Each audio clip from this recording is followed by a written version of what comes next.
Hey guys, Will with Urban Outdoors DMV. I got a special guest today. I got Steven. Steven from Outdoors Obsession Outdoors, a hell of a fisherman and a good hunter. I don't know anything about hunting, and I'm completely lost. And I'm lucky enough that he's going to school me on it. I never hunted anything other than people. I'm sure it's going to be embarrassing and it's going to be ridiculous. I know nothing except for just like basic gun safety stuff because, I've been in the military and I work for the government, and I know not to do stupid stuff with guns. Other than that, though, about hunting itself, at least for animals, I know nothing. Other than I like to eat. I'm a big fat guy from New Jersey, and I like to eat deer along with everything else. So he's going to school me. So we're going to go ahead, and we're out in Maryland somewhere. We're on an undisclosed location, and we're just going to do it. We're going to see how it goes, and we're going to try to get a deer. So deer, much like bass, if you're a fisherman, there's so much to it. Anybody can go catch a bass. Anybody can go throw a worm or a live minnow on a bobber, under a hook under a bobber, and catch a bass. But to consistently be good at catching bass, you have to really put the puzzle together if you want to catch numbers and size. Absolutely. Transfers directly to deer hunting. Anybody can go throw a pile of corn out on private property, sit in a tree stand, and hope a deer walks by. And sometimes you'll get lucky, and they will. But if you want to be consistent and actually target like bigger bucks, if you're a trophy hunter, or like me, a meat hunter, and have a constant flow of deer coming in, there's a ton of stuff to learn and know to get progressively better. And I've been doing it now for, I don't know, over probably 2 decades. 2 decades. Over 2 decades I've been hunting, and I still learn new stuff every year.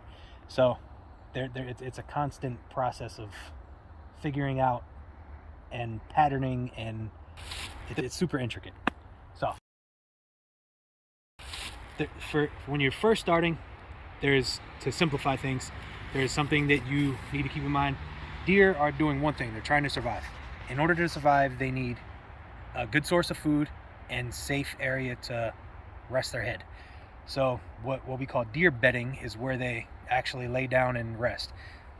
It can be in all kinds of different areas. Generally in real open stuff like this, though, you don't see deer bed too often unless they're unpressured. Most of the time they like really thick stuff, elevated a lot of the time, where they can see predators coming from a while away. So here what we have is, on the other side of the woods over there, we have a lot of field and yard and gardens, and that's their primary food source. On this side we have a giant hill and super thick heavy brush at the top of the hill. So what happens here is they bed up there on that hill, they come down across the road, and they kind of stage and feed in this, they browse in this transition area.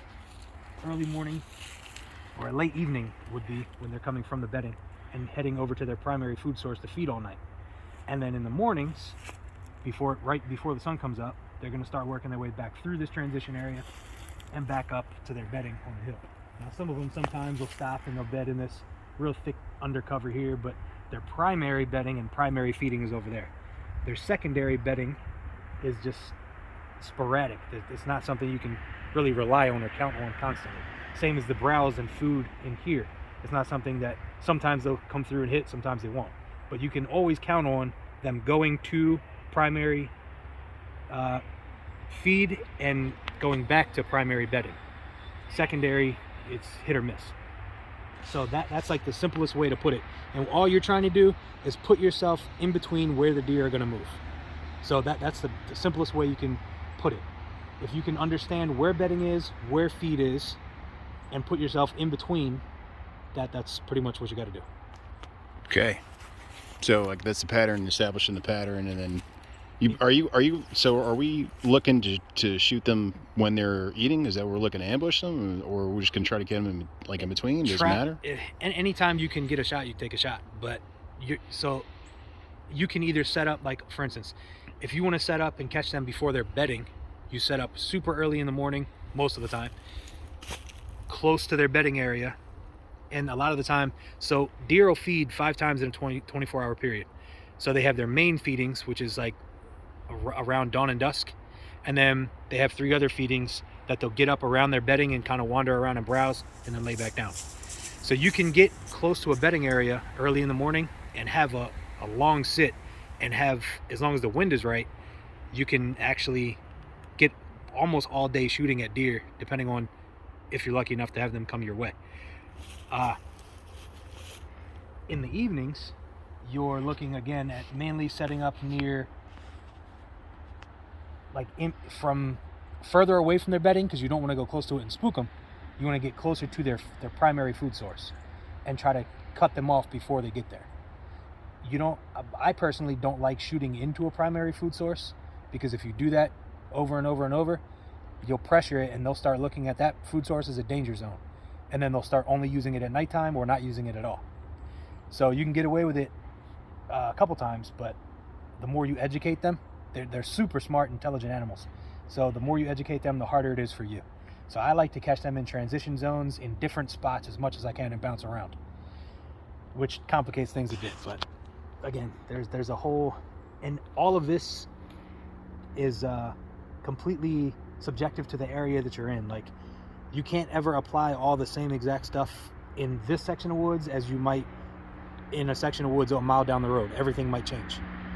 So the basic premise that we went over, catching them in between bedding and food, will stay the same, but where they're moving, how they're moving, what time they're moving, all that changes depending on pressure mainly.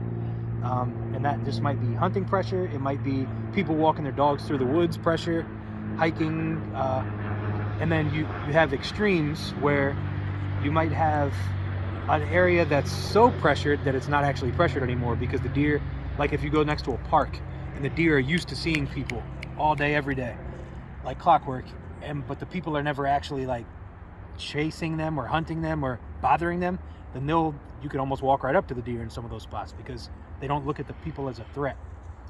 But when you come in an area like this where the deer aren't used to seeing people every day, they look at it like, okay, something's off, something's wrong. I don't necessarily know what it is or what's going on, but I know something is different that is not normal for this spot that I go to every day. And then the more you keep doing that, they go away. Now, I guess in theory, if you did it like year after year after year so often with a whole bunch of people, then they might start getting used to you, but you couldn't hunt them that whole time, because every time you shoot one deer that's with 3 other deer, those other 3 deer saw that other deer get shot or injured, unlikely or unfortunate case, but sometimes you injure them. And then those 3 deer that you didn't shoot, they learned something. They learned, okay, danger, So a lot to think about and put into perspective. Gotcha.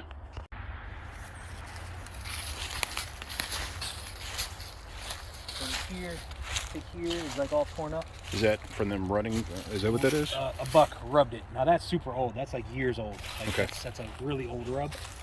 Whereas when we find a fresher rub, there's a ton of them around here. I'll show you. Okay. There's a newer rub right there on that one. See it? Oh yeah, I do see that. It's still pretty old. Maybe last year's rub. Not as old as this one though. Like this one, you can see the tree like is rotting around it. It's so old. That one is maybe from last year or the year before. The fresher it gets, if you get a really, really fresh rub, you'll see like the bark from where they rubbed it laying on top of the tree. It'll still be green, like wet, like that's like same day fresh. Gotcha. And then you can, the browner and older and drier it gets, the older it is. But anyway, that's the point, is you want to look for sign. Keeping those basics we talked about in mind, you want to look for deer sign. So that might be rubs, scrapes. That's where they go like this to the ground and they'll make a big indent. I'll show you one over here. Okay. It's a big active, or it's not active anymore, but about a month ago it was active. Active meaning they're still going to it and checking it and hitting it, leaving their scent in it. That's all that's how one of their ways to communicate. So bucks and does both scrape. It's not a bucks only thing. A lot of people think only bucks scrape, but does use it too, and it's used year round, not just in the rut. The rut is their breeding season, which is around here. Last week of October to about mid-November is like primary movement, rut movement. But I guess we're sticking to the basics, so I'm not going to dive into the rut because that's a whole different, separate thing in itself. It's super complicated. But basically, it's just their breeding season. So you got rubs, scrapes, obviously deer poop, which you'll see a ton of down here where the bait pile is. Okay. And then you can look at it and see how old it is, to kind of give you an idea of if they were recently in the area, if they were there last month, a couple weeks ago. Okay. Like that. Are you gonna pick the poop up? You know, like Ace Ventura, that shit, man. I can if you want me to show you the difference. Bro, And then, I give it $10, man, if you tasted Ace Ventura style. I'm not gonna do that. Okay. But I can show you the consistency of it. Also, like if it's super fresh, it's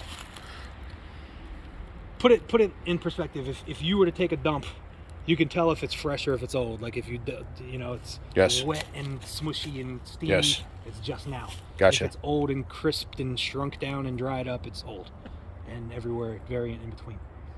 And then obviously tracks. If you have real lowland muddy areas like this with all the water in it, it's easy to find their heavy main trails, which I'll show you. Okay. So again, keeping the basics in mind, you want to get in between their bedding and their feeding. And then aside from that, in order to do that, you want to find the most condensed sign areas that you can. A little bit of sign is good. If you can combine rubs, scrapes, poop, tracks, heavy trails, like everything all in one spot, that's like a great area. But again, rubs are kind of random for bucks. They kind of rub out of aggression or just anger sometimes when they're all fired up in the rut. So a rub, they might never hit this rub again. Scrapes, on the other hand, they're more reliable. If you get an active scrape that doesn't have leaves falling on it, like in the fall when the leaves are coming down real heavy, and the scrape is always clear, that means they're constantly using it. Okay. You can see the dirt and the mud, it won't be dry, it'll be fresh and kicked up, and you can get an idea of how often they're using it and how old it is. Gotcha. But anyway, the point is, you can find a little bit of sign every now and again, like a couple rubs, and you can hunt over them and you might never see a deer. But if you find good, fresh, active sign, all condensed, you're in the money. And then that's basically the whole premise of what you're trying to do. And then the most important thing after you do all that is your wind direction. You have to know, okay, what time of the day is it? It's midday. They're most likely going to be in their bedding areas right now, and I want to catch them before they come to that primary feeding. So what I want to do is, most important thing, the wind. If you're blowing your wind from you to the bedding area where you're waiting for them to come, they're going to smell you from a quarter mile away and not come. So you have to position yourself in between, but also keep the wind in mind. You want the wind to be blowing from you the opposite way. You want them to come in with the wind, so they're not smelling you. Gotcha. So that's crucial. So, morning and evening. So right now, like we have wind that's coming. We have wind that's coming this way right now. Yeah, this way. So if the wind's coming this way, and the deer area where they're going to be is that way, we want to be back behind us, like downwind. Right. So, exactly. Okay. But so the thing is that the wind, it doesn't just like blow one direction. A lot of the time it'll swirl and blow every direction. And in that case, there's nothing you can do but hope that when they come through, it's swirling in the opposite way. Okay. Other times it's blowing heavier in one solid direction, but it doesn't, like if you look at it like in a cone, as it goes out, it spreads. It's not just going to go one way. Sure. So you kind of got to look at the cone, the invisible cone. Yeah, scent cone. And you can also there's apps you can use to check the wind direction, wind speed, and you kind of look hourly and see which way it's going to go and kind of gauge, but they're not always super accurate. Actually, a lot of the time, even the best ones aren't accurate at all. So it's tough to do. It's probably as accurate as the tide predictor. Exactly. You have to kind of feel it out as you go. In a spot like this, though, again, that's something that varies with each location. Some locations are super crucial where you have to play the wind exactly right. A spot like this, it doesn't matter as much. Only reason being is because you're hunting in such an open transition area that they can come from anywhere. The reason I set this stand here in this specific location is because, again, they bed up on that hill, and it's not just one little spot. They bed across the entire ridge line up there. Okay. And they feed not just in one spot. They feed across the entire, there's a park right there, there's a couple big horse fields right there, and that's like hundreds of acres, maybe half a mile long. So there's not a specific point where they're coming through, which also complicates things a bit because it's harder to pattern them. But because of that, the wind isn't as much of a factor. You can sit in one spot and they might come from this way, they might come from this way, because again, they're not just, in this spot specifically, they're not just coming straight from bedding to food.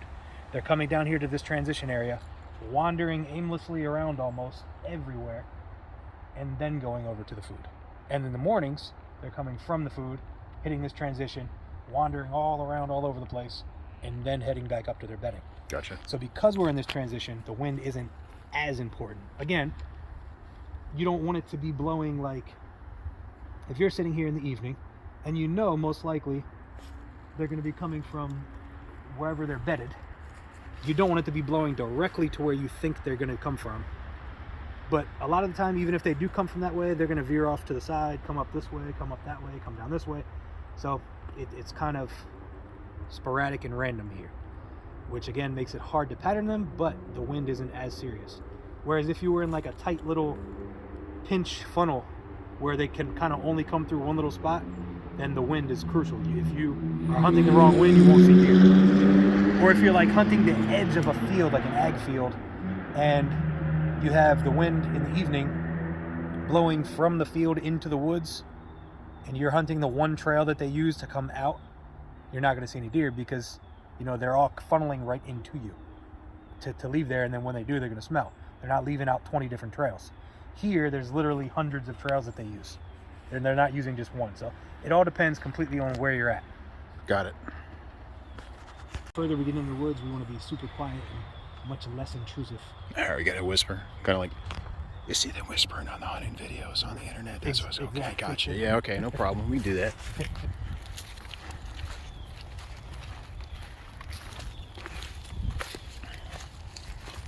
So this is all area that I see how the ground's all torn up here. Mm-hmm. That's because I've spread corn and bait, other bait. Private property in Maryland, you can bait. Okay. Public, you can't. Because this is private, I can have the luxury of throwing corn piles and stuff out here. That's awesome. There's still some here, a little bit, enough to bring them back this evening. So this would be a good spot to hunt this evening. Now, us walking around here with the scent, that's not going to mess them up, right? So that's a giant debate in the hunting world. Okay. I am not as particular about walking, like leaving scent from what I like to call like brush scent. Is just like you brush up against this with your leg. Mm-hmm. And a lot of hunters are like, nope, you can't hunt there now because you just left your scent on this. Gotcha. I have so many. If you look right here, there's a trail camera. Yep. I guarantee you, I could bet, like I'll even send you videos of the date and time of me doing this right now. Mm-hmm. Even my hand scent on this. Gotcha. And I guarantee you tonight or this evening or whatever, the deer will still come and feed in this spot. Nice. It's not going to affect that much. Do you think it's different because of like where we're at? Now there's so many people that live around here in this part of Maryland. That's another thing, is that the pressure, it is highly dependent on the pressure. A really, really, really pressured, like super heavily hunted area, Mm-hmm. they might be bothered by that. But it's not going to bother them enough to where it's like they turn around and just run. They just might put them on alert a little bit. What makes them turn around and run is when they smell your direct body scent Mm-hmm. coming with it, where their noses are incredible. So they can kind of gauge the distance of where a smell is coming from. And if I'm sitting in that tree stand and the wind is blowing from that stand right to where we're standing right here, Yep. directly to them, they can smell immediately how close I am to them, and that will make them take off and go, because they understand. They might not see you, they might not even understand what's going on. They just know they smell something that shouldn't be there. It's a smell that doesn't belong in the woods, and that means danger to them. So with that being said, the big mature bucks, the oldest bucks in the woods, Mm-hmm. they might get upset by this right here. Like they might come and smell that and say, Mm-hmm. okay, a human has been here. And it might not make them run away, but they just might say, okay, I'm going to avoid that area because I smell that humans are there often. Well, since you're hunting for meat, do you want to take the... I don't care as much about Really? bucks 'Cause and does. Don't get me wrong. I've heard that. The older ones don't taste as good. I've heard that before. Well, not, again, that's a debate too, but it's not necessarily age as much as it is like time of year. Mm-hmm. When they're rutting and they're running around and they're Mm-hmm. working their muscles and they're getting tough. You know, when you're eating deer meat, you're eating the muscles. Yep. So it's just like when you work out, your muscles get firmer and firmer and firmer the more you do it. Mm-hmm. If you don't work out, your muscles are soft and nice and tender. Sure. So deer, same way. When they're running around for a month straight, chasing does, their muscles are getting buff. Okay. You know, and they're nice and firm. And then afterwards, you know, by this time of year, January, their muscles they've lost a lot of that muscle mass that they put on. Not a ton, not a noticeable visual difference, but enough to make a taste difference. Okay. In tenderness. So it's not really as much taste as it is the meat being tender or tough, if that makes any sense. Yeah. So, but what I was saying was the older, bigger, mature bucks, they're very solitary. They don't like hanging around a lot of other deer. They don't even like socialize like the way most other deer are super social. Does especially, they hang in big family groups. The bigger, even the younger bucks will too, but the bigger, older, mature bucks, for most of the year, they like being completely solitary, hidden and away from the world. Any amount of anything that they don't like, and they'll just move to a different spot. So that's where it comes in. To trophy hunters, though, you know, that might affect something. Okay. I'm not so much of a trophy hunter. Again, I love big bucks too.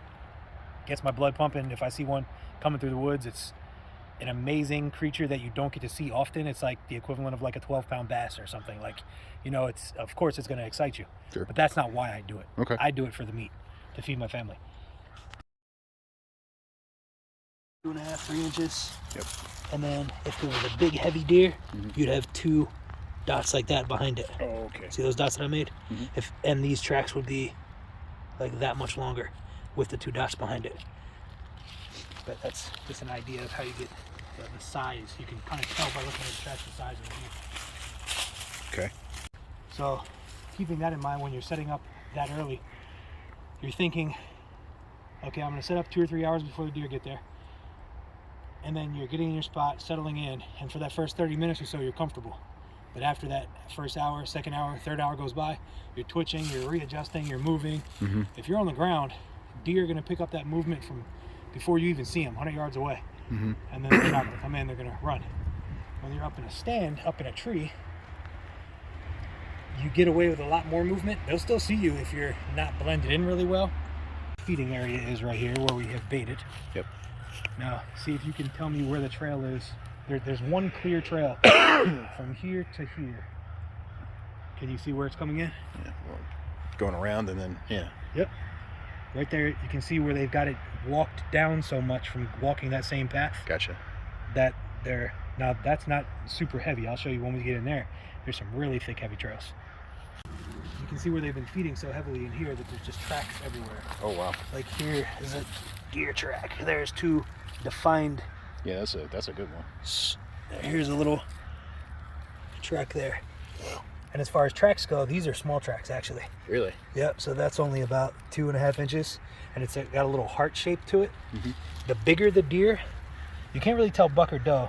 I mean, you can get a good idea. If it's really, really big, it's most likely a buck because the bucks get bigger.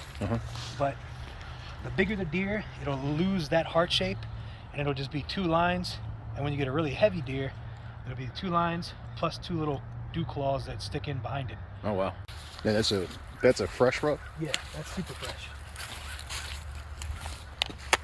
Well, not like super fresh, but you can see some of the shards that he rubbed off here are still laying on top of the leaves. Sure. That means he did it after the leaves fell. If he did it before the leaves fell, you'd have to pick the leaves up to see the pieces underneath. Gotcha. But since he did it after the leaves fell, which means November probably, you know, just a couple months ago, he rubbed this. And you can see it's a different color than up there. Sure. But that's a good way to tell if it's before fall or after fall, if it's on top of the leaves or under the leaves. Gotcha. Now that the stand is set up and everything, like I'm saying, you have a basic knowledge of like the bare minimum basics. And then, you know, you find your sign, whether it's deer beds or poop or rubs or scrapes or trails, whatever. You get all that squared away, like we talked about. And then, so you have one thing left to do, and that's actually come back and hunt, and you do that based on wind and weather. So the conditions, again, a whole nother different conversation when it comes to the rut. It's very debatable, but the conditions as far as what pushes most deer activity and movement is like cold fronts coming in. So I always think of it like this: the worst fishing days are the best hunting days, and vice versa. So when you have super heavy drop temperatures that, like you have like a 70-degree day that drops down to 40 degrees. Mhm. That massive temperature drop would shut fishing down. Yep. But that is the peak activity for deer movement. So those big temperature drops like that's what spurs insane amount of movement for deer to get up and feed. So it doesn't have anything to do with like barometric pressure and stuff like that in fronts. It could with barometric pressure. I mean, that's a little too scientific for my knowledge, so I'm not sure about how well it goes. It sounds like deer are just kind of like people. It's like, oh, it's cold now, it's cool now, I'm gonna walk around and go eat and all that stuff, because they're probably not gonna, like, if it was really hot, they're probably not gonna really want to move around too much. Their skin is like that thick. Oh wow, really? And you have fur on top of that, so they don't want to move around a lot when it's warm or hot. Yep. They're gonna keep the movement to a minimum. Especially during the rut when bucks are chasing does. Like, a lot of people think that the rut is something that happens sporadically, just whenever, and nobody by the moon phase or whatever. None of that. The rut happens at the same exact time every single year, year after year. They know this because of testing fawns that when does are pregnant, when they're hit by cars or whatever, or when they have them in big enclosures and it's all tested. Fawns are born at the same exact time every single year. Does get impregnated at the same time every single year after year. What some people confuse for no rut is when you have like a warm day during the middle of the rut and all the activity goes to nighttime, because the bucks don't want to chase does throughout the woods when it's 60 degrees all day. But when you get those temperature drops during the rut, that's when you see a lot of daytime movement. Gotcha. So, point was, you time your hunt with good hunting conditions. Again, you can go out anytime and you might get lucky. Just like you can fish anytime, you might get lucky. You never know. Yeah. But you want to do everything to stack the odds in your favor. So you plan for the wind being right, conditions being right, and your success goes from 20% to 70%. So it's never 100%, just like with fishing, because there's factors unknown. You never know if somebody ran dogs through the woods one day. You don't know if the deer might. Again, you see how many trails are in here. Yeah. There's literally hundreds of trails through here. There's nothing guaranteeing that these deer are going to go toward your tree stand. They might go to the whole other side of the property one day, and then the next day they might come over here. There's no way to pinpoint that. All you can do is put all the odds in your favor and hope that they come your way. Right? So Gotcha. Yep. So that's it. As far as basics go, that's pretty much everything you have to know in order to get out here and hunt. Awesome. Let's see if we can kill one now. Yep.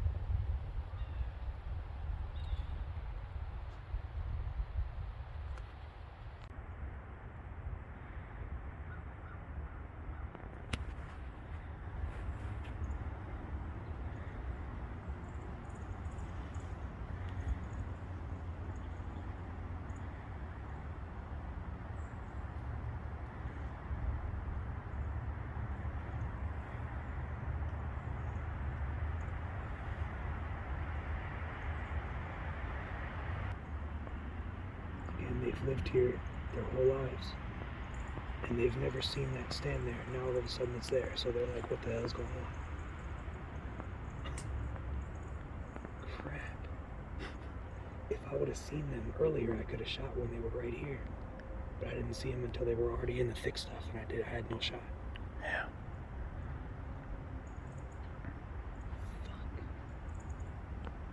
See them up there moving away. Oh, I see him.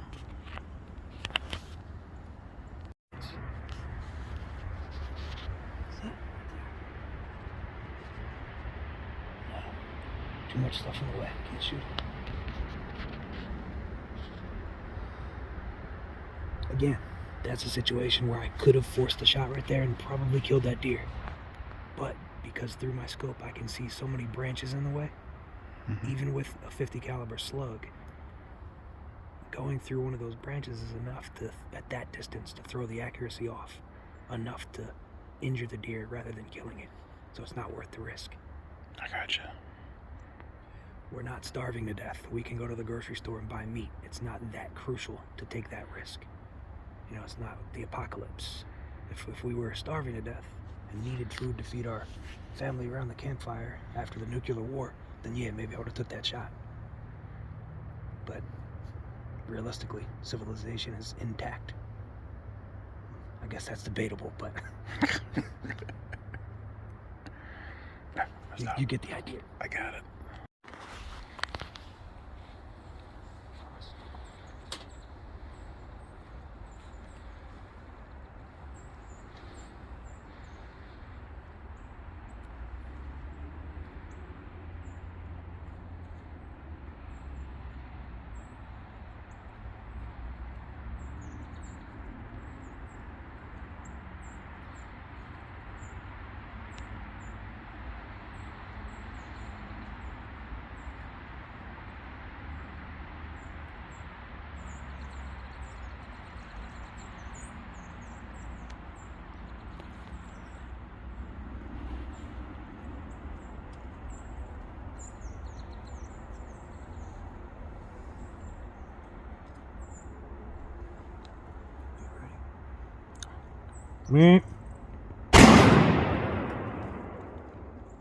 Stoned him.